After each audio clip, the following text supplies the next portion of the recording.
Na aula de hoje, então, dando sequência aos nossos estudos, né, essa parte introdutória de lógica de programação, nós vamos estudar um pouco sobre algumas noções, né, de lógica, que também é um dos elementos bases aí, né, para vocês poderem programar essa máquina chamada computador. Então, nas aulas anteriores, nós já entendemos um pouco como que essa máquina funciona, né, entendemos como que ela gerencia as informações, e agora a gente vai entender um pouquinho sobre lógica, né, como que a gente pode passar essas instruções para essa máquina, né, então como que elas podem ser compostas, instruções mais complexas, né, informações mais complexas podem ser compostas em instruções mais simples, né, organizando o próprio raciocínio lógico de vocês, né, que é um dos elementos chaves, né, para essa disciplina.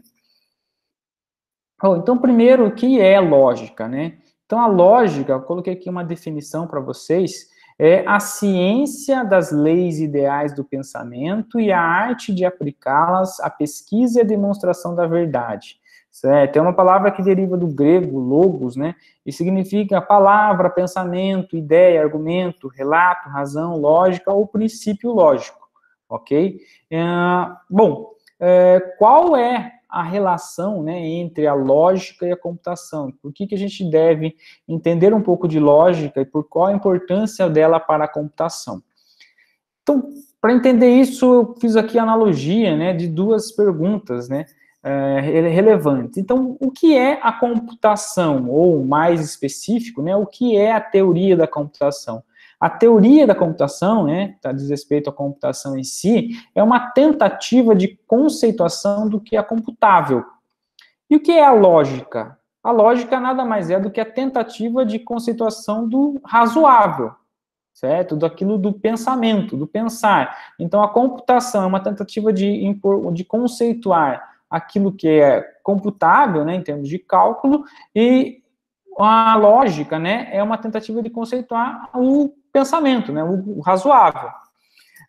O que é computável? Então, computável é tudo aquilo que pode ser realizado por um ser, coloquei aqui entre aspas, burro, né, não é porque não está fazendo nenhuma ofensa, né, mas eu quero me referir a um ser, né, uma máquina, algo que é incapaz de aprender. Então, o computador não tem, por si só, ela é uma máquina, ele não tem a capacidade de aprender coisas, certo? Mas ele possui um mínimo de capacidade e conhecimento. Então, lembra naquele cenário que a gente viu, né, aquele ambiente de escritório, certo? Que é como se fosse a arquitetura do nosso computador primitivo. Ele consegue, né, naquele ambiente de escritório, a gente tem algumas instruções básicas. Eu consigo fazer operações aritméticas, eu consigo ler informações, né, dos cartões de entrada, imprimir, né, lá pela máquina de escrever, eu consigo fazer instruções condicionais, incondicionais, com instruções de cópia de informação.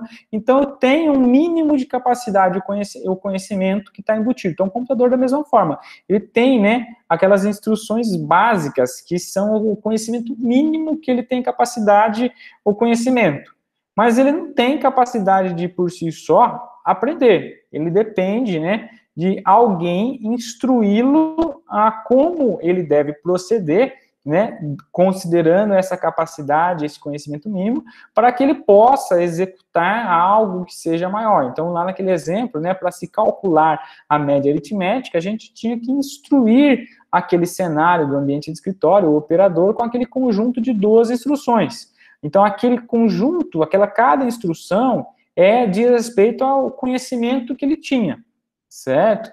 Com aquele conjuntinho de 12 instruções, nós instruímos ele a calcular algo maior que era a média aritmética. Não significa que ele aprendeu a calcular a média aritmética, significa que, com base naquele conhecimento mínimo, você instruiu ele, e ele, seguindo aquelas instruções, ele conseguiu fazer algo maior, certo? E o que é a lógica, né? Então, a lógica, o que está relacionado ao razoável, assim como a computação está relacionado ao computável. E o que é razoável? Então, razoável é todo evento que é passível de uma explicação, certo? Na forma argumentativa, construída sobre fatos iniciais inquestionáveis. Então, se eu tiver um evento qualquer, certo, que possa ser explicado de maneira argumentativa e que é construída sobre esses fatos iniciais que são inquestionáveis, não podem ser questionados, você tem, então, algo que lhe é razoável. Essa é a relação, né, que tem entre computação e lógica, e pode ver que tem uma relação muito próxima, né, e isso está diretamente relacionado à importância, né, da lógica para a computação. Bom, em ambos, tanto na lógica quanto na computação, nós precisamos, então, fazer a conceituação, né, de algo, conceituação daquilo que é computável para a computação, conceituação daquilo que é razoável para a lógica. Como que a gente faz essa conceituação? A partir da definição de conceitos. E como que a gente define conceitos? A partir de linguagens, que são linguagens que servem para expressar tanto procedimentos quanto argumentos. Então, na lógica, né, eu tenho a expressão de um evento, né, como um relato de um evento na forma argumentativa. Então, eu preciso ter algum mecanismo, né, ou mais especificamente uma linguagem, para que eu possa expressar essa forma argumentativa. Tanto isso vale para a computação, eu dependo de uma linguagem, né, para poder conceituar aquilo que é computável, quanto na lógica, né, eu preciso de uma linguagem para conceituar aquilo que é razoável. E quais são os principais componentes de uma linguagem? Isso vale para qualquer linguagem, seja o português, o inglês, qualquer outra linguagem, né? A mesma coisa na linguagem para expressar e conceituar a lógica, quanto na linguagem para conceituar a computação. Os elementos de uma linguagem são sintaxe, semântica e pragmática. Então, o que é a sintaxe? A sintaxe está relacionada à seguinte pergunta: como se escreve? Então, como que eu devo escrever algo, né, para poder conceituar dentro da minha linguagem que vai conceituar aquilo que é razoável na lógica? A semântica está relacionada ao significado. Então, o que significa? Então, não basta você escrever algo que respeite as regras da sintaxe da sua linguagem. Talvez ela não tenha um significado válido, certo? Então, pensa na própria língua portuguesa. Eu fazer uma determinada formação de palavras que respeita sujeito, predicado, verbo, etc., não necessariamente vai formar uma palavra, uma frase, né, que faça sentido. Então, eu posso estar respeitando, né, as regras da sintaxe, mas eu não necessariamente aquela formação tem uma semântica que seja válida para a linguagem. Então, a semântica diz respeito ao significado, tem que ter um significado que seja válido. E a pragmática é como se usa. Então, além da sintaxe, né, que é como que eu escrevo, e a semântica, que é o seu significado, eu preciso saber como que eu uso essa linguagem, né? Então, trazendo para o nosso cenário aqui, né, de uma linguagem do português, etc., do inglês, tem as regras da semântica, tem as regras da sintaxe, mas tem o uso da linguagem, certo? Aquilo que tem informações que são semanticamente válidas, seja ela no português, seja ela no inglês ou qualquer outra língua, mas não se usam, não tem um uso, né, aplicado, apesar de serem informações semanticamente válidas em termos de semântica e sintaxe, ok? Na lógica, né, o que é um argumento? Então, um argumento nada mais é do que um encadeamento de conceitos. Então, lembra que a lógica é a conceituação, né, daquilo que é razoável. Essa conceituação é feita a partir de uma linguagem. Essa linguagem, né, eu vou usar para definir os conceitos, e o encadeamento de diferentes conceitos forma o que a gente chama de argumento. O argumento ele é composto por afirmações que são chamadas proposições. Então, um argumento nada mais é do que um conjunto de proposições tal que se afirme, né, que uma delas é derivada das demais. Então, um argumento, na verdade, ele é composto por proposições, e tem dois tipos de proposições, né, que compõem, né, que estão implícitas dentro de um argumento. Existem as proposições que a proposição derivada, certo? Que a gente chama de conclusão, e as demais proposições, né, que não são a derivada, são chamadas de premissas. Então, no argumento, eu tenho um conjunto de proposições, mas pelo menos uma dessas proposições tem que ser derivada das demais. Essa que é derivada das demais, ela é chamada de conclusão. E as demais, né, que não são derivadas, são chamadas de premissa. Num argumento válido, né, então um argumento ele pode ser válido ou pode ser inválido. Se o seu argumento ele é válido, as premissas elas são tidas como provas evidentes da verdade da conclusão, certo? Então as premissas elas dão sustentação, né, à veracidade da sua conclusão. Então, de maneira mais exemplo aqui, né? Então, eu tenho aqui o que seria um argumento, né? Então, um argumento seria um conjunto de premissas. Então, eu tenho conjunto de preposições. Eu tenho três preposições aqui, ó, que é se eu estudar, aprenderei. A outra preposição que é eu estudei e a outra é logo eu aprendi, certo? Então, esse conjunto dessas três preposições formam um argumento, mas não basta ter essas preposições. Eu preciso ter as preposições caracterizando o quê? Essa preposição derivada, né? Então, essa terceira, que é logo eu aprendi, é uma preposição derivada das duas primeiras, certo? Então, se eu estudar, aprenderei, e eu estudei. Essas duas preposições, se elas foram verdadeiras, elas dão sustentação à veracidade dessa terceira. Eu aprendi, certo?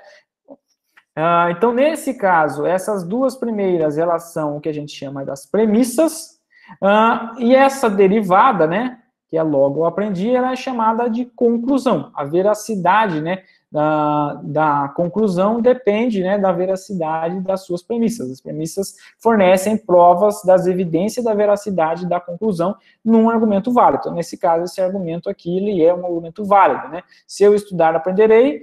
Eu estudei, logo eu aprendi. Na lógica, as duas ferramentas principais que são usadas pelo pensamento na busca de novos conhecimentos são dedução e indução, certo? O que é dedução e o que é indução? Então, na dedução, um argumento dedutivo ele vai ser válido quando as suas premissas, se elas forem verdadeiras, elas fornecerem provas convincentes para a sua conclusão. Então, o que isso quer dizer? De forma geral, numa dedução, ela sempre vai preservar a verdade. Então, numa dedução, as premissas, elas fornecem provas convincentes para a veracidade da conclusão e ela sempre preserva a verdade, certo?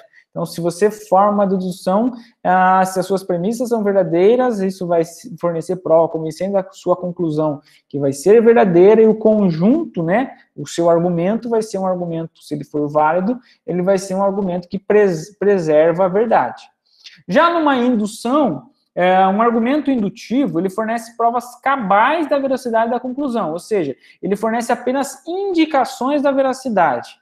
Então, de maneira geral, a indução nem sempre preserva a verdade. Então, nem sempre o argumento indutivo, ele garante que vai ser verdade. Enquanto na dedução, ele garante, né, essa que vai ser verdade se o argumento dedutivo for válido. Então, tem um exemplo aqui, né, das diferenças entre dedução e indução. Então, tem aqui um argumento, né, formado por três preposições, com duas premissas, né, e uma conclusão. A primeira premissa é, todos os homens são mortais. A segunda premissa é, Sócrates é um homem. Bom, se todos os homens são mortais e Sócrates é um homem, a conclusão, né, que a gente chega, né, é que Sócrates é mortal. Então, note que se a premissa 1 e a premissa 2 forem verdadeiras, elas vão fornecer provas, né, convincentes de que a conclusão também é verdadeira. E isso, como um todo, o seu argumento dedutivo, ele vai preservar a verdade, ok? Já na indução, não. Então, a indução, ele parte de outra característica, né? Então, imagina que eu tenho um conjunto de N premissas, certo? Onde eu vou ter o seguinte, então eu tenho a preposição Pedro é homem imortal, João é homem imortal, e começo a listar, né, nomes de várias pessoas, ou seja, eu começo a citar exemplos que satisfazem a característica de ser homem imortal. Bom, essa sequência, né, de N exemplos que satisfazem a característica de ser homem imortal me induzem à seguinte conclusão. Então, se eu pegar Sócrates e eu disser, bom, Sócrates é um homem, isso me induz, né, à conclusão que Sócrates, dado que é homem, também é mortal, dado que vários dos exemplos apontados, né, e conhecidos indicam que todos os exemplos que são homens imortais. Então, se Sócrates também é um exemplo dentro desse conjunto, há uma forte indicação de que ele, se ele sendo homem, ele também seja mortal, ok?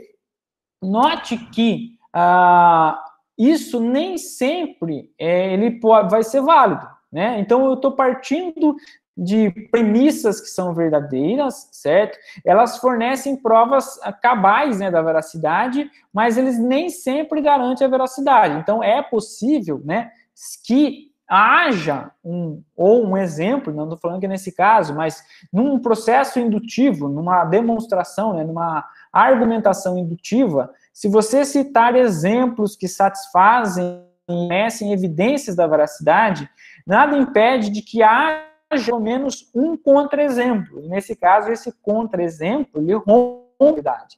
Por isso que na indução, nem sempre eu tenho a garantia da preservação da verdade, certo? Porque em havendo um contra-exemplo, né, alguém que seja homem e não seja mortal, a base de sustentação aqui da indução, ela é quebrada, ela é rompida, né? Isso não se sustenta, ok? No caso da dedução, a conclusão, ela é consequência necessária das premissas. Já no caso da indução, a conclusão ela é uma consequência plausível das premissas. Então, a partir das premissas, fica meio plausível, né, que se aplique também, né, para a sua conclusão. Já no caso da dedução, não, né? Então, a conclusão, ela é aquela consequência, né, que é dada pelas premissas. Então, ela mantém a sua verdade, enquanto a indução não necessariamente mantém a verdade. Na lógica, tem 3 princípios fundamentais que permitem todo o desenvolvimento posterior dela e que dão validade a todos os atos do pensamento do raciocínio, que são eles: identidade, certo? Então, o que quer dizer identidade? Que A é igual a A e não pode ser B, ou seja, o que é. Então, se você afirmar algo, que algo é alguma coisa, ele vai ser aquela coisa que você afirmou que é, e não pode ser outra coisa, certo? A não contradição, ou seja, A é igual a A e nunca pode ser não A, ou seja, o que não pode ser a sua negação. Então, se você afirmar que algo é alguma coisa, não pode ser o contrário, né? A negação dessa coisa que você que é, certo? Então, e o terceiro excluído, ou seja, ou A é X ou A é Y, não existe uma terceira possibilidade, ou seja, A é uma dada coisa, ou ela é essa coisa, ou é outra coisa. Não pode ser um meio termo ali, não existe uma terceira possibilidade, certo? Então, todo o desenvolvimento da lógica, ele parte desses princípios fundamentais, da identidade, não contradição, excluir. Então, qualquer argumentação dedutiva vai aceitar esses 3 princípios, certo? Que é isso que vai dar sustentação ao seu desenvolvimento posterior. Uma proposição, né, na lógica, é todo conjunto de palavras no sentido completo, certo? Então, lembra que um argumento é formado por proposições, certo? Essas proposições dentro do argumento podem ser premissas ou a conclusão, que no caso é a proposição que é derivada das demais proposições. O que é cada proposição? É qualquer conjunto de palavras ou símbolos que exprimem um pensamento, né? Por exemplo, né? A Lua é um satélite da Terra. Então, eu estou exprimindo aí, né, um pensamento, um juízo, um fato, algo, né, que a gente forma a respeito de determinados entes. Então, Sócrates é um homem. Eu estudo lógica. Não está chovendo. São todas conjuntos de palavras que estão exprimindo algo que nós, né, como seres humanos, pensamos. Então, estão exprimindo o nosso pensamento. Então, é uma forma de escrita, né, usando a linguagem, de exprimir um pensamento, nesse caso, o pensamento humano. A linguagem, né, na lógica, ela é formada pelo quê? Pelo um conjunto de símbolos do seu alfabeto. Quais são os símbolos do seu alfabeto? Pode ser símbolos não lógicos, né? Por exemplo, letras sentenciais, ou símbolos lógicos. Então, por exemplo, esses conectivos aqui, né, que eu vou explicar daqui a pouco, né? Então, abre parênteses, parênteses. Esse sinal aqui, como se fosse a letra L, né? Rotacionada, né, deitado, esse sinal de V ao contrário, esse sinal de V, essa seta, né, essa seta de duplo sentido, são conectivos lógicos, certo? As letras, elas representam o quê? São símbolos não lógicos que representam letras sentenciais. A gente vai ver cada um deles aqui, ó. Então, as letras sentenciais, elas são usadas para representar proposições elementares ou atômicas, ou seja, que não possuem partes que também sejam proposições. Por exemplo, se eu afirmar o céu é azul, então essa frase aqui, o céu azul é azul, representa uma proposição, uma afirmação, certo? Dentro do pensamento humano. Estudo lógica, mesma coisa, é uma frase, né, uma sentença que ela é subdividida. Então, o entendimento, né, a estrutura dessa frase de subdivisões em partes, ela só faz sentido, né, da forma como está expresso aqui, quando eu tenho exatamente essa composição, por isso que ela é atômica.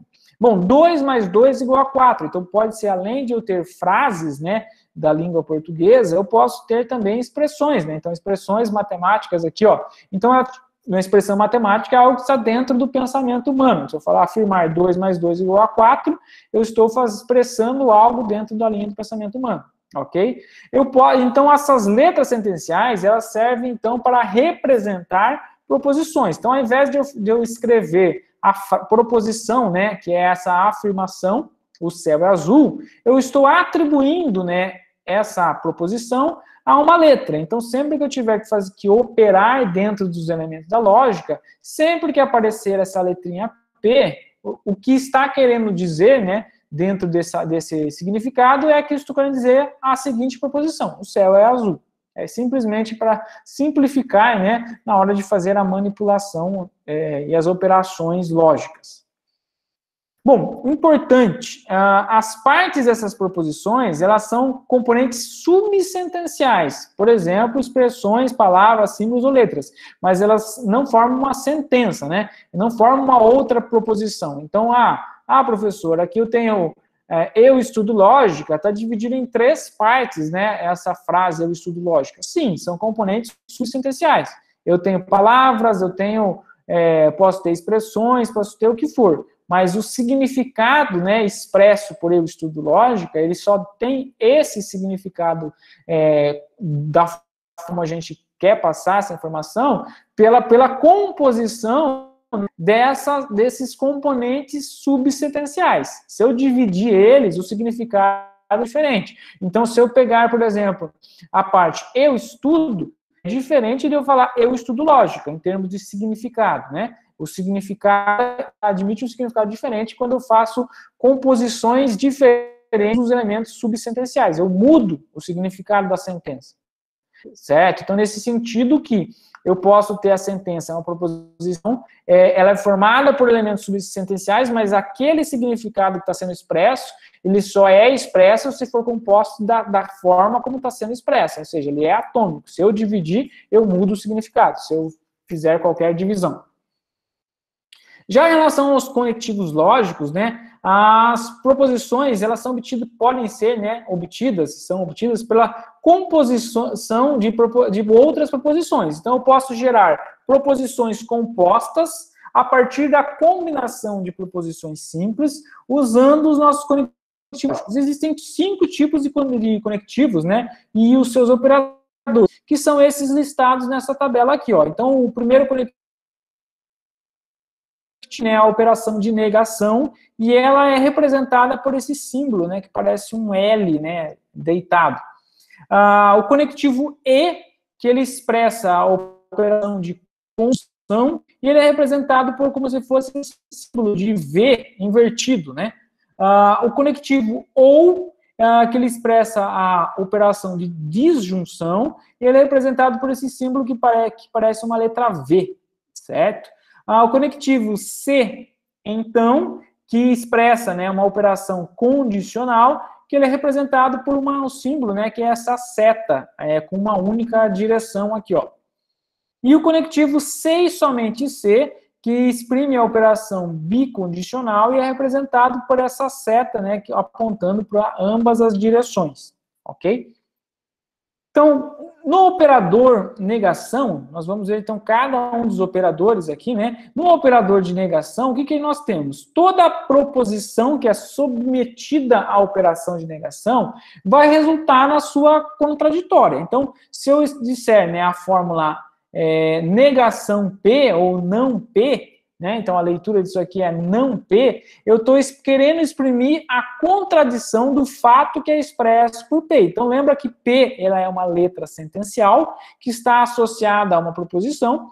Por exemplo, nesse caso, né, se eu falar que P é está chovendo, a leitura de não P, né, do símbolo de negação P, é não está chovendo. É como se eu adicionasse, né, o conectivo não à frente da sua proposição. Nesse caso, está chovendo, adiciono não, fica não está chovendo. E com isso eu estou exprimindo, né, a contradição do fato expresso por P. Então, a contradição, né, o contrário de está chovendo, é não está chovendo. Já no operador de negação, a tabela verdade dele é expressa por essa tabela.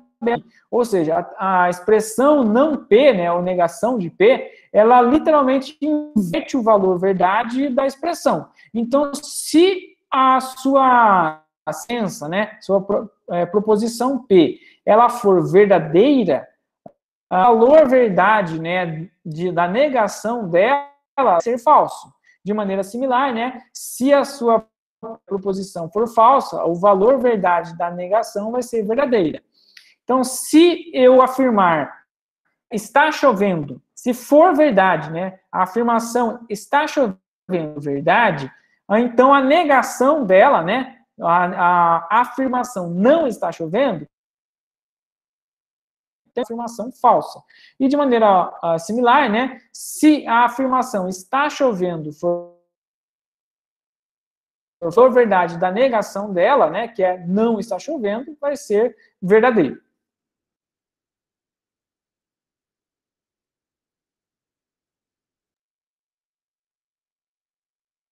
Para expressar a concomitância de dois ou mais fatos, ou seja, a fórmula P, conjunção P, ou P e Q, expressa o quê?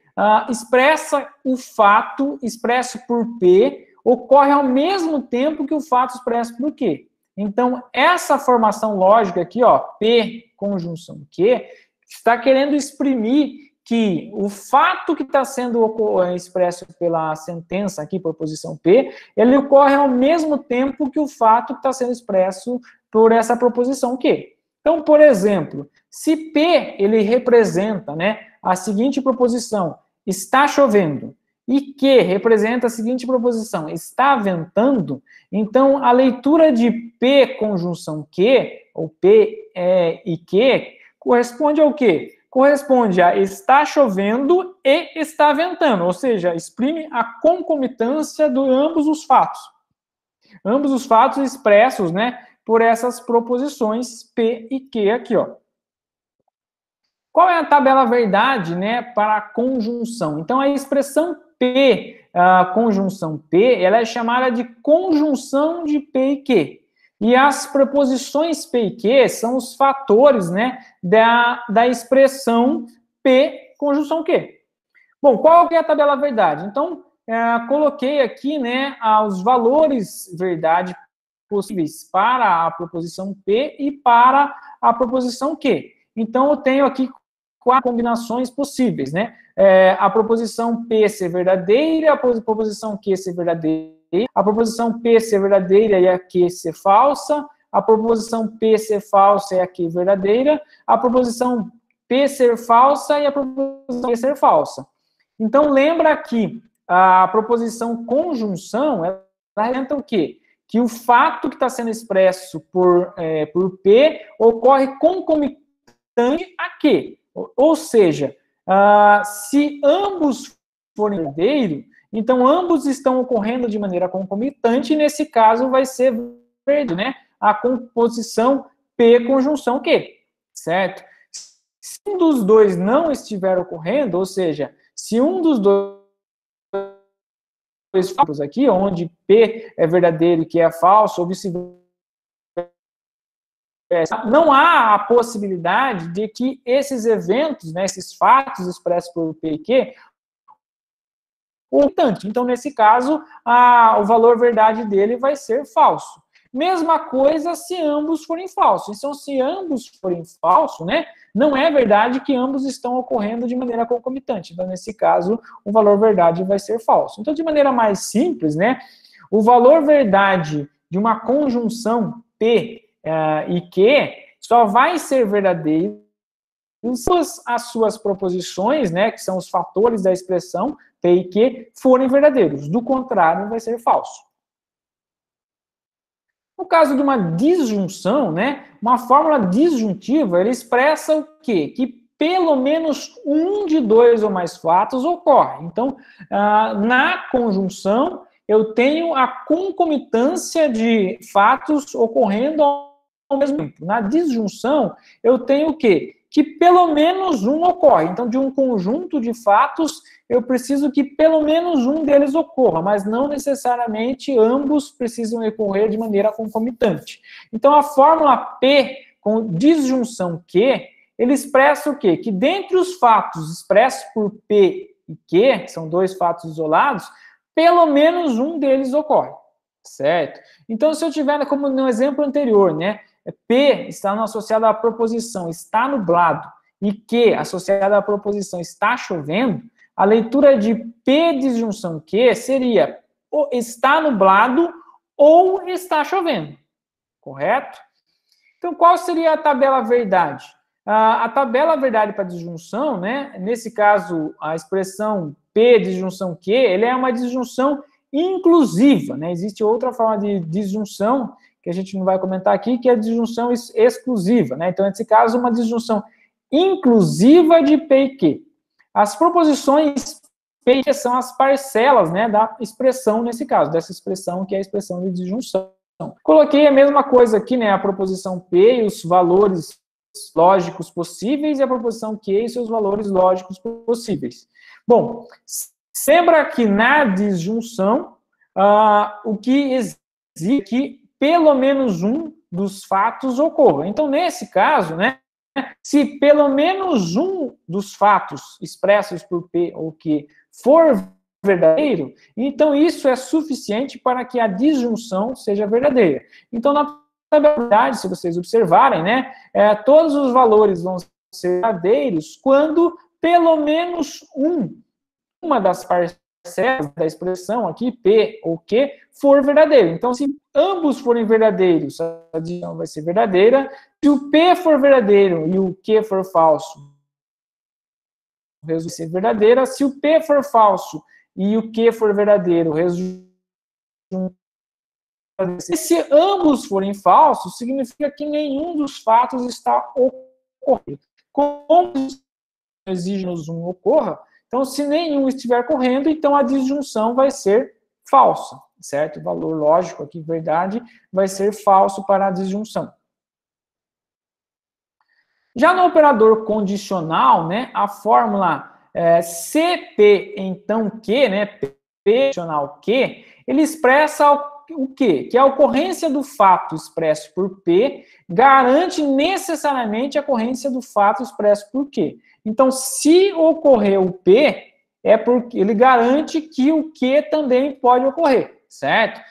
Nesse caso, imaginam como exemplo, né? P como sendo choveu e Q como sendo está molhado. Então, a proposição composta, né? P, se P, então Q, você vai ler da seguinte forma: se choveu, então se é a proposição Q, então, né, está molhado, que é a proposição Q. Quanto ao valor verdade, né? Então, a expressão condicional aqui, ó, P condicional Q, se P, então Q, ela é chamada de condicional de P e Q. E nesse caso, a proposição P, ela é a antecedente e a proposição Q é a consequente da condicional, certo? Então, lembra que P é a condição para que Q ocorra. Então, nesse caso, se em termos de valor verdade, construir aqui a tabela verdade, né, com os valores possíveis para P e Q, todas as combinações. Se P for verdadeiro, lembra que isso é a condição, né, para que Q também ocorra. Então, se P for verdadeiro e Q for verdadeiro, implica, né, que a condição vai for satisfeita. Então, tanto Q tem como P como condição, se P for verdadeiro e que também está ocorrendo, então é verdade a expressão condicional, se P, então Q. Porém, se o P for verdadeiro e Q for falso, note, então, que eu tenho a minha condição sendo satisfeita, né, ela é verdade, mas o meu evento aqui, né, o Q não está, que é a consequente, né, não está ocorrendo, ele é falso. Nesse caso, a condicional ela é falsa, então não é P não é uma condição para Q. Se P não é uma condição para Q, significa que a condicional se P, então Q, como um todo, vai ser falsa. Se a condição P for falsa, se P for falsa, então o Q pode assumir valores verdadeiro ou falso, ou seja, independente do valor assumido por Q, a condicional vai continuar sendo verdade, certo? Então, se o fato condicional Q não está ocorrendo, não implica, né, que não haja veracidade, né, ou não veracidade no fato Q, certo? Então, por exemplo, naquele caso anterior, né, se choveu molhado, se não choveu, também é possível estar molhado, certo? Porém, se choveu, é uma condição que garante. Então, nesse caso, se choveu foi verdadeiro, também é verdadeiro, né? E por isso que a condicional se choveu está molhado, não está molhado, é algo meio de contrassenso, né? Chover vai levar, né? Vai implicar nessa condição de estar molhado. Então, nesse caso, essa condicional ela é falsa. Por outro lado, estar molhado é algo que não depende unicamente de chover. Por isso que se não choveu, né, se choveu a afirmação não choveu, se a afirmação choveu for falsa e, consequentemente, não choveu for verdadeira, né, então, se choveu for falsa, não implica, né, que o estar molhado vai ser algo, vai ser verdadeiro ou vai ser falso. Pode ser qualquer coisa. Por isso que a implicação ela continua sendo válida, né? O fato de não ter chovido continua ainda mantendo, né, sendo uma condição para a proposição Q aqui nesse caso. Então, só vai ser falso, né, a condicional, se a proposição P for verdadeira e a proposição Q for falsa. Nesse caso, é a única condição para que a tabela verdade da condicional seja falsa.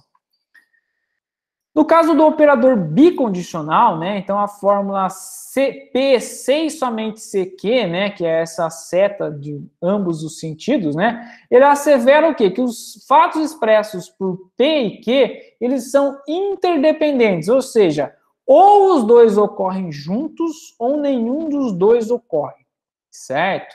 Então, por exemplo, a proposição aqui P será aprovado. Proposição Q, estudar, a leitura de P, C e somente CQ, né, bicondicional Q, ela é feita da seguinte forma: será aprovado se e somente se estudar. Então, note que existe uma relação de interdependência, né? Se você não estudar, você não vai ser aprovado, e se você não for aprovado, é porque você não estudou, certo? Então, em ambos os sentidos aqui, é uma relação de interdependência das suas proposições. E é isso que é expresso pelo operador bicondicional. Bom, a expressão, né, P bicondicional Q é chamada de bicondicional de P e Q. E na operação de bicondicionamento, O que ela indica? Ela indica que P é uma condição para que Q aconteça e vice-versa. Então, lembra que na condicional simples, né, o P é uma condição para Q, mas não o vice-versa, certo? Então, eu poderia ter o caso de molhado sem ter chovido. Já no caso da bicondicional, não, né? Então, eu tenho que ambos, né, são condições uma da outra. Então, no caso, qual que é a tabela verdade? Então, coloquei aqui a expressão, a proposição P e os valores lógicos possíveis, né? É a proposição Q e os valores lógicos possíveis para Q. Então, a bicondicional de P e Q vai ser verdadeira se ambos, né, as proposições P e Q assumirem os mesmos valores. Então, se ambos forem verdadeiros, eu tenho que a bicondicional vai ser verdadeira, ou se ambos forem falso, nesse caso, a bicondicional vai ser verdadeira. Ambos estão respeitando a condição, né, uma condição de que uma aconteça, né, de que a P expressa uma condição para que Q aconteça e vice-versa. Então, se ambas não ocorrem, é porque uma exprime, né, uma condição da outra, mesma coisa se ambas ocorrem. O que não dá é para uma ocorrer e outra não, né, dado que existe essa bicondição, com a condição mútua aqui, né, de ambas. Então, nesse caso, se uma for verdadeira e a outra falsa, ou vice-versa, então a bicondicional vai ser falsa.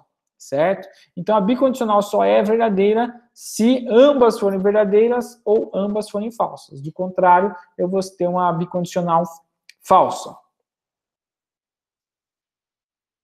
Os parênteses, para que serve? Então, na nossa simbolização aqui, né, das preposições, o parênteses ele visa eliminar a ambiguidade. Então, se eu tiver, né, uma proposição composta formada por várias proposições simples e conectivos, né, lógicos, eu posso criar ambiguidades se eu não usar parênteses. Então, imagine o seguinte exemplo, né? Eu tenho 4 proposições simples aqui, ó: estudar, fazer prova, fazer o trabalho, serei aprovado.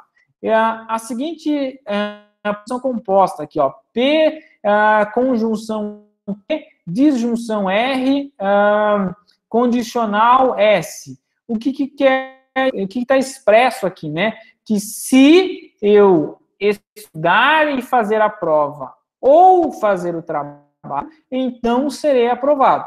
Note que se não houvesse o parênteses, havia-se uma ambiguidade, né? Eu posso criar uma ambiguidade, por exemplo, aqui. Então, note que a condição para ser aprovado é que eu satisfaça uma de duas condições: estudar e fazer a prova, ou a segunda condição, fazer o trabalho, certo?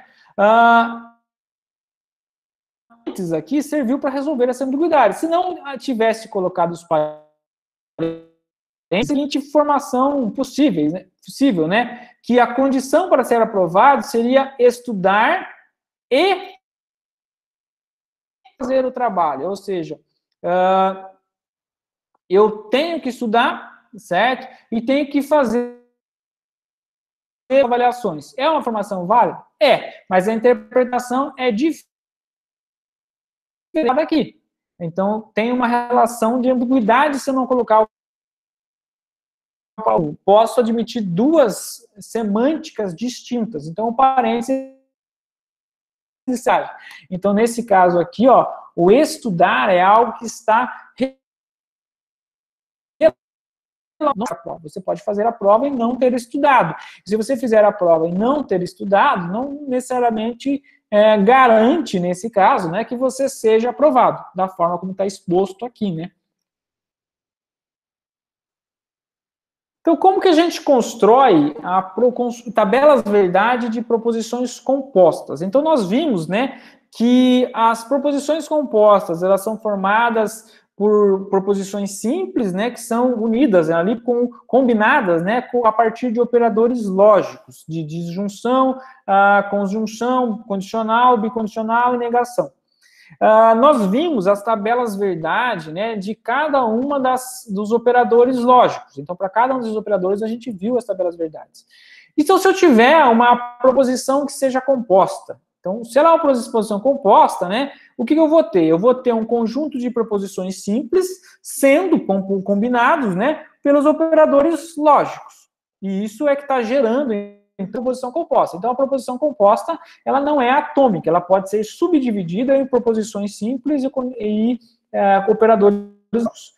Para construir a tabela verdade das operações, das proposições compostas, né, a gente pode usar como ponto de partida, né, as tabelas verdade das operações lógicas fundamentais. Então, aquelas tabelas verdade anteriores que a gente viu, né, elas vão ser usadas como base para nós conseguir construir tabelas verdade de qualquer proposição composta, certo?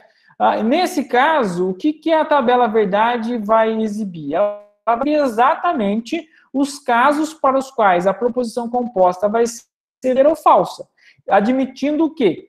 Que o valor lógico, né, dessa proposição composta, ele só depende dos valores lógicos da proposição simples, ou seja, a tabela verdade, ela exprime quais vão ser as condições, né, para que a proposição composta seja verdadeira ou falsa, tomando-se como conhecimento simples. Então, a depender das proposições, do valor lógico das proposições simples, nós conseguimos concluir, né, se a proposição composta vai admitir um valor verdadeiro ou falso.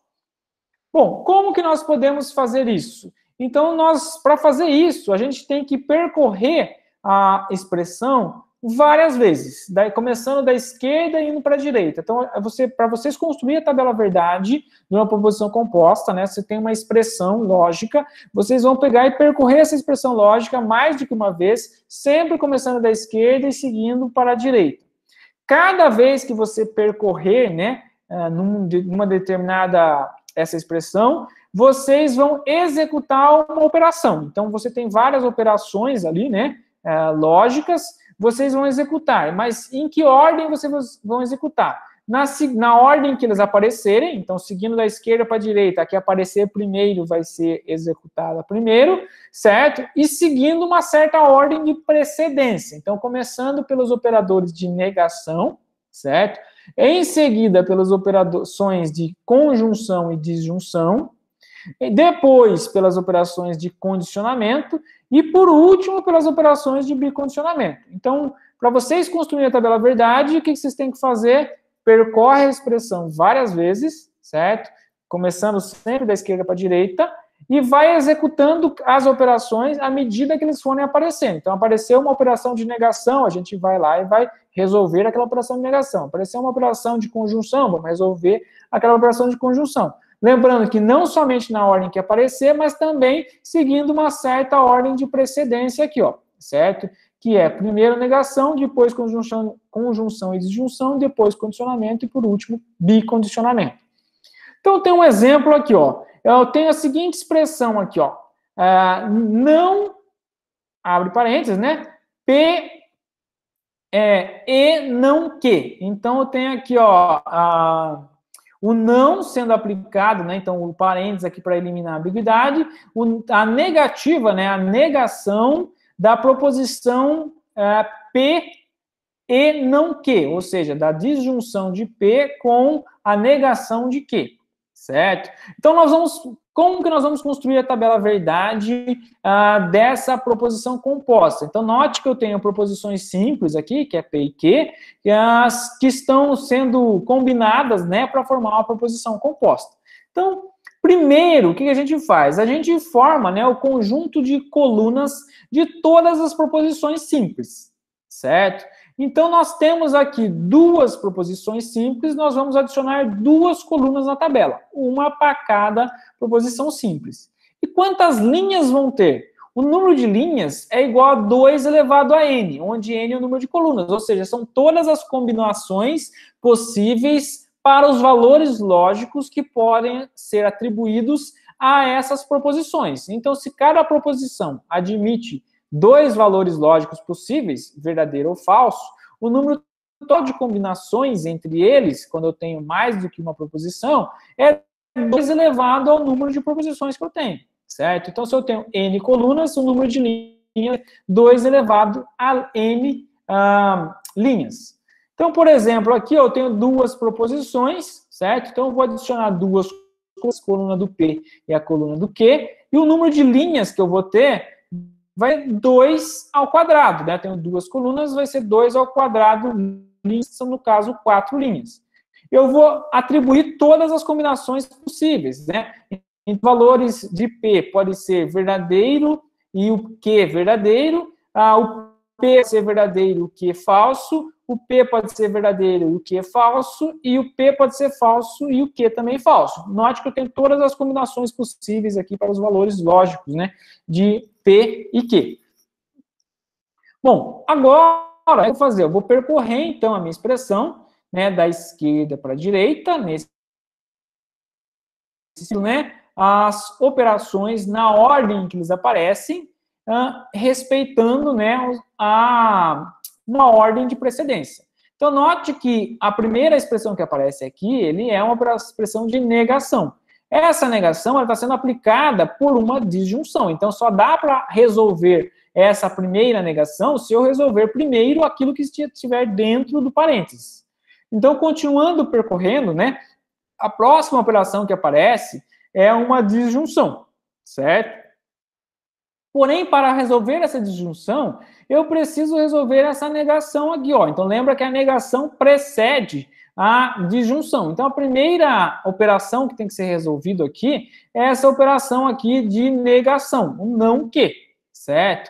Então, a primeira coluna que vai ser adicionada, então, para a gente resolver, criar a tabela verdade, nós vamos adicionando colunas à medida que nós formos percorrendo, né, a expressão. Então, nós colocamos as colunas básicas aqui, que são das premissas, com todos os valores verdade. Em seguida, a gente vai adicionar sempre uma nova coluna, né, à direita, ok? Então, a primeira coluna que tem que ser adicionada aqui é a do não que, porque ele é o quê? É quem aparece primeiro e precede a disjunção, é o que precisa ser resolvido primeiro.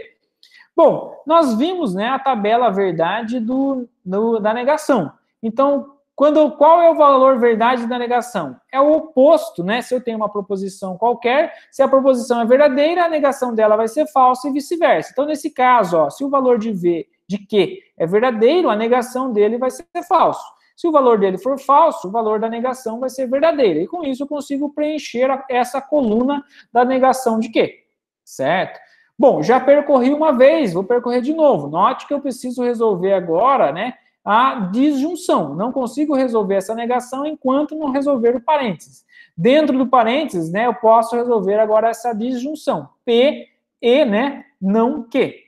Bom, para resolver essa disjunção, eu vou ter quais colunas? Essa coluna de P, né, aqui, e essa coluna do não que. Então, lembra que o valor verdade da disjunção só é verdadeiro quando ambos são verdadeiros. Ó, então, na primeira linha, eu tenho P verdadeiro e não a negação de Q como falso. Então, o valor verdade da disjunção vai ser falso. Na segunda linha, eu tenho P como sendo verdadeiro e a negação de Q como verdadeiro. Opa, ambos são verdadeiros, então o valor verdade da disjunção vai ser verdadeiro. As demais linhas, né, o que eu tenho? Então, o P vai ser falso e a negação de vai ser falso, portanto, a disjunção vai ser falsa. E na última linha, o P é falso e a negação de Q é verdadeira. O P é falso, né? Então, não tenho ambos sendo verdadeiro, então a disjunção vai ser falsa também. Com isso, resolvi, né, essa parte aqui, ó, o P, a disjunção de P e não Q. Percorro novamente a expressão, agora vou adicionar uma nova coluna relativa agora à proposição composta, negação da disjunção de P e negação de Q, certo? Nesse caso, a negação, né, da disjunção, da conjunção, desculpa, de P e não Q, é a inversão dos valores lógicos, né, da conjunção de P e não Q. Então, onde é falso vai passar a ser verdadeiro, onde é verdadeiro vai passar a ser falso. Então, nesse caso, a construção dessa coluna é basicamente a inversão do valor lógico, né, dos elementos dessa coluna aqui, ó, para todas as linhas. Bom, na construção de tabelas verdade, né, O que é uma tautologia? Então, uma tautologia, ele é toda proposição composta, né? Então, o P maiúsculo indica que eu tenho uma proposição composta formada, né, por proposições simples, nesse caso, P, Q e R, e várias outras, né, letras minúsculas. Se essa proposição composta, né, se o valor lógico dela sempre for verdadeiro, para quaisquer que forem os valores lógicos das proposições simples, então eu tenho o que eu chamo de tautologia. Então, o que é a tautologia? É toda proposição composta que, independente dos valores lógicos que eu atribuir para as proposições simples, o valor lógico da proposição composta é sempre verdadeira. Por exemplo, né? Então, considere a seguinte expressão lógica aqui, ó. A negação da conjunção de P com a negação de P, certo? Então, se eu construir a tabela verdade aqui, né? Eu vou começar, então, por P. Note que eu tenho uma única proposição simples, né? Que é a coluna do P, e ela vai ter duas linhas, né? 2 elevado ao número de colunas, então 2 elevado a 1, que é 2, com os valores verdadeiro e falso. A negação de P, né, vai ser o próximo que eu vou resolver aqui. Então, a negação de P é a inversão do valor lógico de P. Então, onde é verdadeiro passa a ser falso, onde é falso passa a ser verdadeiro. A conjunção de P com não Q vai ser o quê? Só vai ser verdadeira se ambos forem verdadeiras. Então, note que ambos têm valores distintos, dado que um é a inversão do outro. Portanto, a disjunção de P com a conjunção, desculpa, de P com não P, ele é sempre falso. Se eu negar isso, então a negação, né, dessa conjunção, ele é sempre verdadeiro. Isso implica o quê? Que essa proposição composta aqui, ó, a negação de P, a negação da conjunção de P com não P, ele é sempre uma tautologia, ou seja, ela é sempre verdadeira. Portanto, essa expressão ela é uma tautologia, certo? Porque, independente do valor lógico de P, sempre o resultado lógico, né, dessa proposição composta vai ser sempre verdadeiro.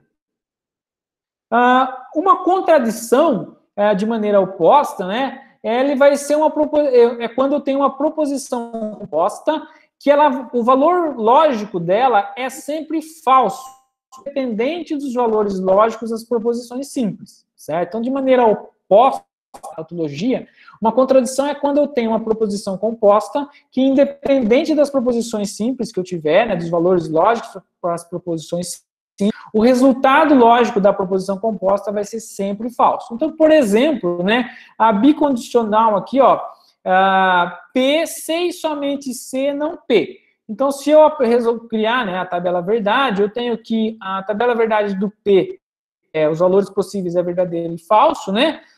Depois eu adiciono a coluna do não P, né? Que é a inversão dos valores lógicos de P, então vai ser falso e verdadeiro, né? E a bicondicional, lembra que ela só é verdade, né? Caso ambas sejam verdadeiras ou ambas sejam falsas. Nesse caso, eu tenho uma sendo verdadeira e outra falsa. Portanto, a bicondicional vai ser sempre falsa. Isso implica o quê? Que essa expressão, ele é uma contradição. Porque, independente do valor que eu colocar, para P, eu sempre vou ter um valor, resultado lógico, né, para a proposição composta, que vai ser falso. E uma contingência, né, é toda proposição composta que não é tautologia e nem contradição. Então, tudo aquilo que não resulta sempre em verdadeiro, ou não resulta sempre em falso, né, vai ser chamado de contingência, quando eu tenho uma proposição composta que não é nem contradição e nem tautologia. Por exemplo, né, a implicação se P, então não, a negação de P, certo? Então, se eu construir a tabela verdade, né, então eu coloquei aqui o valor de P, pode ser verdadeiro ou falso. A negação de P é a inversão dos valores lógicos de P, né? Então, se P é verdadeiro, a negação vai ser falsa e vice-versa, né? Quando P é falso, P é verdadeiro.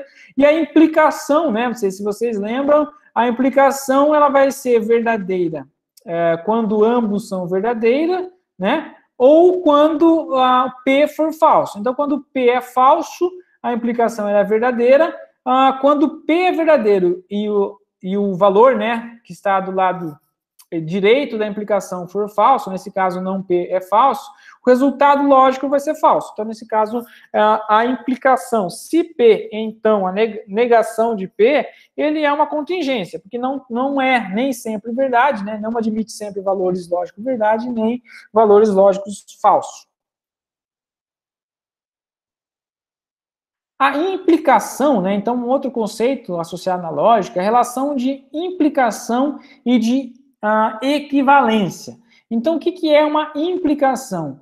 Então, se eu tenho uma proposição P qualquer, uma proposição composta formada por várias proposições simples, eu digo que ela implica uma outra proposição Q qualquer, também formada, né, por proposições simples. E eu escrevo da seguinte forma, né?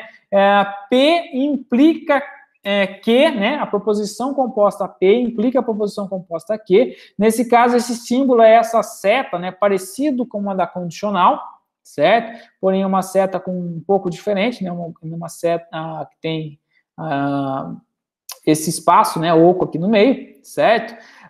Se e somente se a condicional se P, então Q, for uma tautologia.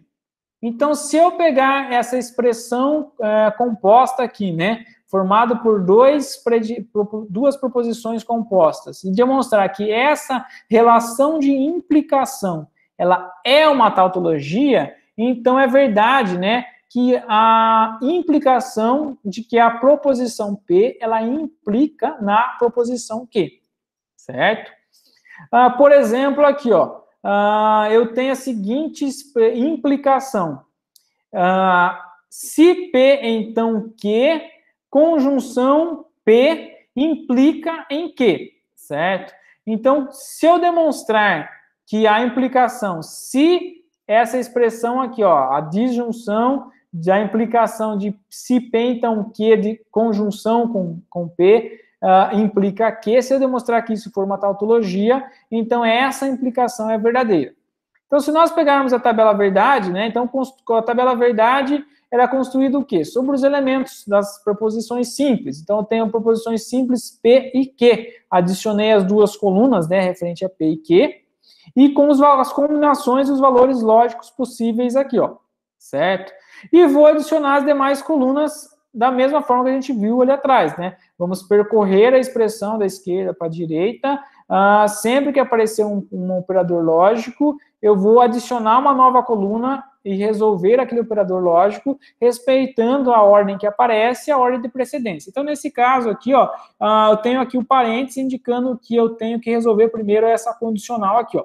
Então, se P condicional, então Q, né, P condicional Q, nós vimos a tabela verdade, né? Então, a tabela verdade dela vai ser o seguinte, vai ser falso quando o P é verdadeiro e o Q é falso. E todas as demais opções, né, combinações vão ser verdadeiras.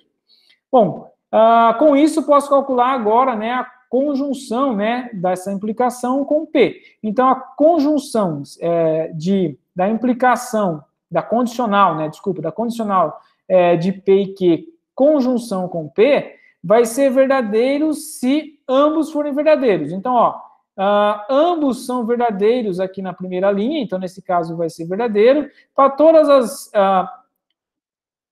todas as demais linhas aqui, né? Para todas as demais linhas, ó, o que eu vou ter um sendo verdadeiro e outro falso. Então, nesse caso, o valor lógico da conjunção vai ser falsa para todas essas opções aqui, ó, certo?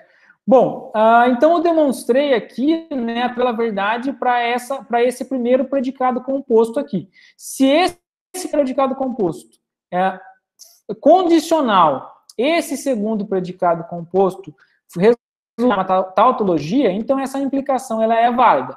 Então, adicionei uma coluna para essa implicação. Então, estou verificando se esse primeiro predicado composto, ele é condicional, que ele é uma tautologia. Então, fazendo a condicional, o que eu tenho? Então, a condicional vai ser verdadeiro, né? Vai ser verdadeiro sempre que o primeiro, né, o elemento da condição for verdadeiro e o elemento do lado esquerdo da condição, né, for falsa, né, for verdadeiro também, certo? Só vai ser falso se o primeiro for verdadeiro e o segundo for falso. Então, se esse for verdadeiro e esse for falso, é a única condição para que seja falso a condicional. Então, nesse caso, ó, note que essa expressão ela é verdadeira e o que é verdadeiro. Então, o resultado vai ser verdadeiro. As demais opções, né, são sempre falsas do lado esquerdo da condicional. Sendo falsa, o resultado da condicional sempre vai ser verdadeiro. Então, portanto, note que essa condicional aqui, ela é sempre verdadeira, o que garante, então, que essa expressão aqui, ela é uma implicação válida. Então, esse primeiro predicado composto, né, ele implica nesse segundo predicado composto aqui, formado somente pelo predicado simples que. E equivalência? Então, de maneira similar, né, a proposição P composta, né, P, formada por várias proposições simples, ela equivale à proposição Q, também formada por proposições simples, né, e nesse caso é representado aqui por setas em ambas as direções, porém essa seta diferenciada aqui, né, que ela seta não é sólida, né, tem esse aberto aqui, né, se e somente se a bicondicional for uma tautologia. Então, na implicação, eu preciso que a condicional seja uma tautologia. E na equivalência, eu preciso que a bicondicional seja uma tautologia. Se isso for verdade, então eu tenho uma relação aqui de equivalência entre duas proposições compostas, certo? Então, por exemplo, a condicional, né, negação de P, condicional P, ela equivale a P, certo? Então, para demonstrar isso, o que eu posso fazer? Construa a tabela verdade, né? Então, só tem uma proposição simples aqui, que é P, com os valores verdadeiro e falso. Adicionei uma coluna para a negação de P, certo? Então, vou percorrer a expressão várias vezes. Percorri a primeira operação aqui, a negação. A negação está aqui, ó. Adicionei uma coluna da negação de P, que basicamente inverteu o valor verdade, né? O valor lógico da proposição P. Onde era verdadeiro passou a ser falso, onde era falso passou a verdadeiro. Posso resolver agora a implicação. Então, lembra que a implicação ela vai ser verdadeira se ambos forem verdadeiros. Se a primeira for falsa, ele vai ser verdadeiro, certo? Então, nesse caso, o que eu tenho? A negação de P sendo falsa, então o resultado da implicação é verdadeiro. A negação de P sendo verdadeira, porém, né, P sendo falso. Então, nesse caso, o resultado vai ser falso, certo? Então, lembra que se a primeira proposição aqui da implicação, da condicional for falso, eu posso ter qualquer valor para o outro lado, né, para outra proposição, que o resultado vai ser verdadeiro. Caso ele seja verdadeiro, só vai ser verdadeiro se o outro lado também for verdadeiro, né, se a outra proposição for verdadeira. Fazendo a bicondicional, então lembra que na bicondicional, o que eu tenho? Só vai ser verdadeiro se ambas tiverem o mesmo valor lógico. Então, eu tenho essa como sendo a coluna, né, desse primeiro lado da equivalência, certo? E essa como sendo a coluna desse segundo lado da equivalência. Se eu fizer esse lado aqui, né, essa coluna bicondicional com essa, ambas têm o mesmo valor lógico, o que implica que na bicondicional eu vou ter sempre verdade. Ou seja, essa relação bicondicional, ele é sempre verdadeiro, portanto, é uma tautologia. Se ele é sempre verdadeiro, é uma tautologia, é essa relação de equivalência, né? Existe uma relação de equivalência entre essas proposições compostas aqui. Vamos lá, então tem um exercício aqui, ó, certo? Então, para que serve, né, toda a lógica e todos esses operadores lógicos? Para organizar, né, o raciocínio, né? Para tentar conceituar aquilo que é razoável. Então, considere o seguinte problema, certo? Um detetive entrevistou 4 testemunhas, certo, de um crime. A partir das histórias, né, das testemunhas, o detetive concluiu que, se o mordomo está dizendo a verdade, então o cozinheiro também está. Então, note aqui uma relação condicional, certo?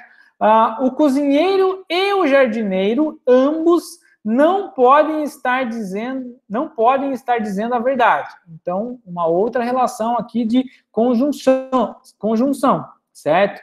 O jardineiro e o zelador, ambos não estão mentindo. Uma outra relação aqui, né, de conjunção. E se o zelador está dizendo a verdade, então o cozinheiro está mentindo, certo? Então, uma relação condicional aqui. Então, note que eu tenho uma proposição composta que foi o quê? Foi foi o argumento, né, dedutivo do detetive. O detetive, ele concluiu o quê?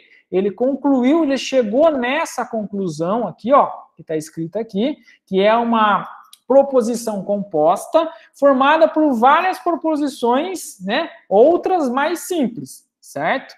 E para ele chegar nessa conclusão, né, é porque ele partiu das premissas, né, como sendo verdadeiras. Então, para cada uma das 4 testemunhas, o detetive pode determinar se a pessoa está mentindo ou dizendo a verdade. Então, partindo, né, coloque-se você no lugar do detetive, partindo dessa conclusão que ele teve, como que você responderia, né, essa pergunta? Se para cada uma das 4 testemunhas é possível dizer quem está mentindo e quem está dizendo a verdade?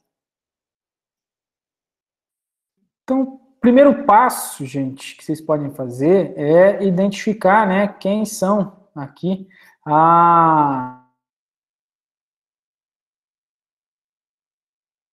as 4 testemunhas. As 4 testemunhas seriam as proposições simples, né? Para quem o detetive fez as perguntas e teve as respostas, certo? Então, note que ele afirma o quê?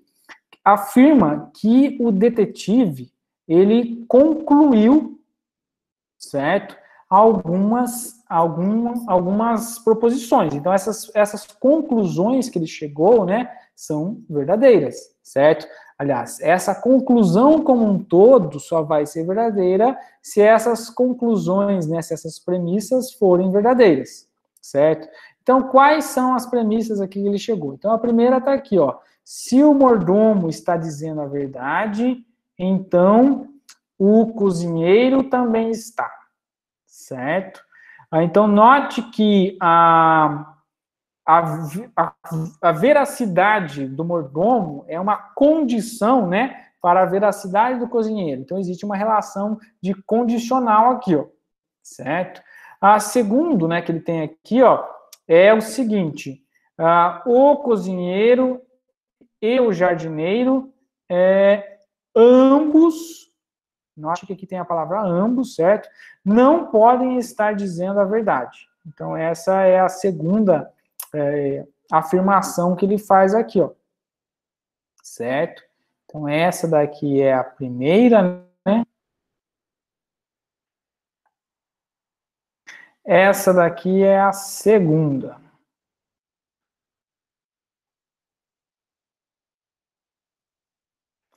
Depois ele afirma também o seguinte, o jardineiro e o zelador, ambos, então acho que tem um ambos aqui, ó, não estão mentindo. Então essa é a terceira aqui afirmação que ele faz, né?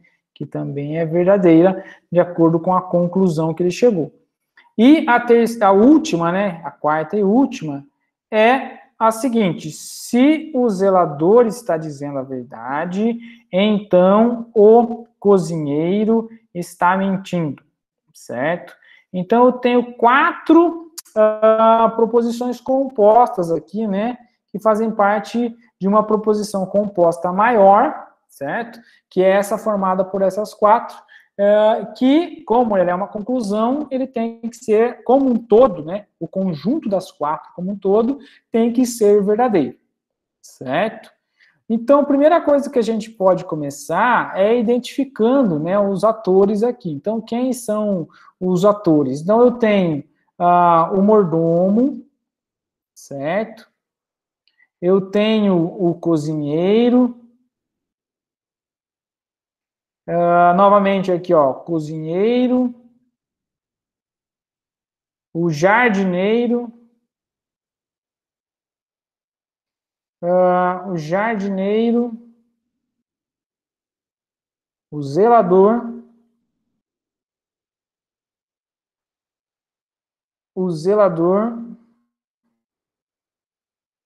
e o cozinheiro. Tudo bem? Então, vamos atribuir, né, letras aqui para facilitar, né? Então, eu vou chamar aqui o mordomo de M para simplificar. Então, sempre que eu me referir ao mordomo, eu me referir como M. O cozinheiro eu vou chamar de C, certo? O cozinheiro vai ser a letra C. O jardineiro vai ser a letra J. Letra minúscula, né? Uma proposição simples. E o zelador vai ser a letra Z. Ok? Bom, atribuindo essas letras, né? Cada uma dessas proposições compostas. Então, nós temos que pegar aqui, vamos colocar aqui do lado. Então, a primeira proposição composta diz: se o mordomo está dizendo a verdade, então o cozinheiro também está. Então, uma relação condicional, né? A condição o mordomo dizer a verdade é uma condição para que o cozinheiro também esteja, certo? Então, a seguinte condição, M, que é do mordomo, né? É cozinheiro. Então, a proposição composta que está sendo formada aqui é exatamente essa. Então,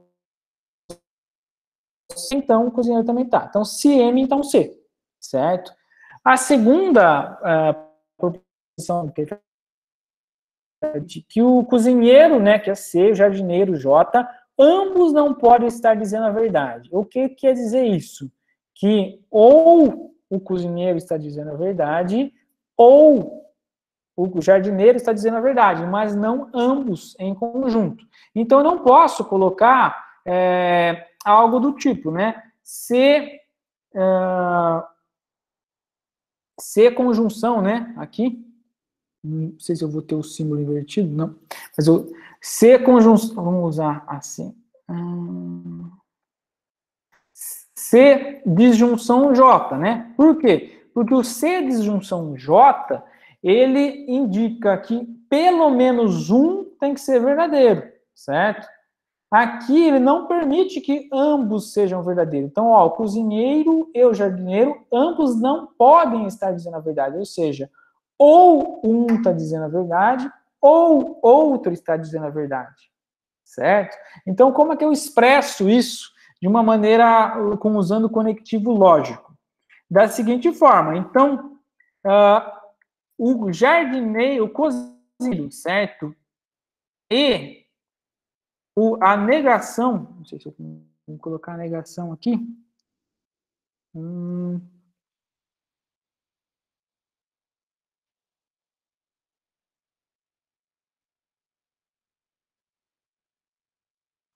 A negação do jardineiro, isso tem que ser verdade, certo? Então, se um deles está dizendo a verdade, então, supondo que o cozinheiro está dizendo a verdade, a negação do jardineiro também vai ser verdade. Então, o cozinheiro e a negação do jardineiro vai resultar em algo que é verdade, certo? Então, nesse caso, considerando que o cozinheiro está dizendo a verdade.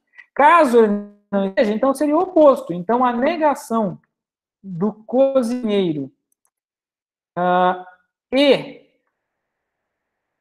a verdade, certo? Então, nesse caso, se eu tiver o cozinheiro dizendo a verdade, então a conjunção do cozinheiro com a negação do jardineiro seria certo? Certo? Caso o jardineiro esteja dizendo a verdade, então a conjunção a negação do cozinheiro vai ser verdade. Então, nesse caso, somente um ou outro é válido, certo? Então, essa disjunção, né, dessas duas expressões, proposições aqui compostas, é que vai garantir que um deles está dizendo a verdade, mas não ambos, certo? Então, toma cuidado com isso. Então, essa expressão aqui, ó, essa proposição composta, ele expressa, só vai ser verdadeira quando um deles for verdadeiro, mas não ambos sendo verdadeiro, certo? Ok?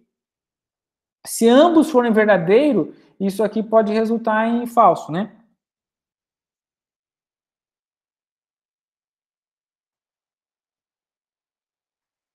Bom, a terceira expressão aqui seria o quê? É algo similar, né? O jardineiro e o zelador, ambos não estão mentindo, certo? Ou seja, pelo menos um está dizendo a verdade, mas não ambos estão dizendo a verdade, certo? Ok? Aliás, ambos não estão mentindo junto, então não dá para os dois estarem mentindo, ok? Então você não pode usar a mesma coisa, né? O J, né? A negação, né? Por exemplo, né? A negação de J da disjunção com Z. Porque o que seria aqui? Estou pegando ambos, né? Estou negando que ambos não estão mentindo, então se eu negar, isso vai ser uma verdade. Eu preciso que cada premissa seja verdade, ok? Mas isso não garante, né, o fato de ambos não estarem mentindo, ok? Então eu tenho que levar em consideração esse fato. Então como que eu vou levar em consideração esse fato? De modo similar ao anterior, né? Então se o jardineiro estiver mentindo, a negação da mentira dele vai ser uma verdade. A conjunção dessa verdade dele com o fato do zelador ter a verdade vai ser uma verdade. Então, isso garante que um deles está dizendo a verdade, mas não ambos estão mentindo, certo? Com o oposto. Então, se o jardineiro disser a verdade, se o zelador não mentir, né, se o jardineiro não mentir, então o máximo que eu posso ter é que o jardineiro vai estar mentindo. Então, nesse caso, eu vou ter a negação do zelador, né, vai resultar em verdade, com a conjunção do fato, né, do jardineiro estar dizendo a verdade, isso tudo vai resultar numa verdade, certo? Então, pelo menos um desses eventos tem que ocorrer. Que é o fato de um deles estar dizendo a verdade. Então, o 2 e o 3 são bem similares. O 2 diz o seguinte, que eu tenho que garantir o evento de que pelo menos um deles esteja dizendo a verdade, e no segundo, mesma coisa, né? Se ambos não podem estar mentindo, eu tenho que garantir o evento de pelo menos um deles dizer a verdade. Já no 4, né, o que eu tenho? Eu tenho uma condicional, né? Que se for verdade, né, que o zelador está dizendo a verdade, isso é uma condição para caracterizar o argumento do cozinheiro como mentira. Então, portanto, né, se o zelador disser a verdade, então isso vai implicar que o zelador, né, o cozinheiro, está dizendo uma mentira. Então, isso implica na negação do ser. Que para que isso tudo seja verdade, eu preciso que, quando o primeiro seja verdade, o segundo seja verdade. Dado que essa afirmação do detetive ela é verdadeira, isso implica que, quando eu tiver verdade para o zelador, né, essa implicação só vai ser verdadeira quando eu tiver a negação do argumento do cozinheiro, dado que ele está mentindo. Identificado, né, essas quatro proposições compostas, basta eu construir a tabela verdade. Então, está aqui, né, de maneira mais formal, né, então as testemunhas a gente identificou ela por variáveis, sendo o seu mordomo e o zelador, né, que vão ser usados para indicar quem está falando a verdade. Com o balão, né, do detetive, a gente consegue construir os quatro, que é essa primeira relação de implicação, né, se o mordomo está dizendo a verdade, então de que ambos não podem estar dizendo a verdade, o que implica que pelo menos um está mentindo, certo? pelo menos um está mentindo, é essa disjunção dessa conjunção, certo? Uma disjunção de duas conjunções. Algo similar também na letra C, que diz que ambos não estão mentindo. Se ambos não estão mentindo, é porque pelo menos um tem que estar dizendo a verdade. O que caracteriza, então, essa disjunção, né, dessas duas expressões de conjunção. E por último, né, se o zelador está dizendo a verdade, então o cozinheiro está mentindo, uma relação condicional aqui, ó. Então, se eu construir a tabela verdade, nós podemos identificar o cenário no qual as 4 premissas são supostamente verdadeiras. Então, se essas 4 proposições que a gente definiu forem verdadeiras, significa o quê? Que a conclusão do detetive ela é verdadeira. Então, se eu identificar as condições para que isso ocorra, eu vou conseguir olhar, então, lá para as falas, né, de cada uma das testemunhas e verificar quem está dizendo a verdade e quem está dizendo a mentira. Então, eu construí exatamente isso, né? Aqui, de maneira mais simplificada, né, eu defini, então, as variáveis que são o cozinheiro, o jardineiro, o mordomo e o zelador. Então, eu vou ter 4 colunas, né? E, portanto, 16 linhas, 2 a 4 linhas, eu atribuí todas as combinações possíveis aqui, ó, certo? E coloquei aqui, né, o resultado, né, da tabela verdade para cada uma das proposições anteriores que a gente definiu, que foram a base da construção do argumento do detetive, certo? O argumento do detetive só é válido se as 4 premissas dele for verdade, né? Existe alguma linha aqui onde tem as 4 premissas sendo verdadeira? Existe uma única linha nessa tabela verdade que garante a veracidade das 4 premissas, que é essa daqui, ó, certo? Essa é a única linha da tabela verdade para a qual as 4 premissas são verdadeiras. Então, note que a condição para que as 4 premissas sejam verdadeiras é que o jardineiro esteja falando a verdade e todos os demais estejam mentindo, certo? Então, note que somente o jardineiro tem o valor lógico como sendo verdadeiro, aquilo que ele disse. Todos os 3 são falsos. Então, para que o detetive tenha chego naquela conclusão, né, é preciso que todas as proposições, né, as premissas são verdadeiras. E a condição para que isso ocorra é que o jardineiro é o único que está falando a verdade, todos os demais não. Então, bom, esse era o conteúdo da aula de hoje. Espero que vocês tenham adquirido um pouco conceitos básicos aí, algumas noções de lógica, né? E praticar um pouco, né? Fazer tabelas verdades, né? Em outros exercícios aí de atividades lógicas, só para vocês se familiarizarem um pouco com noções de lógica.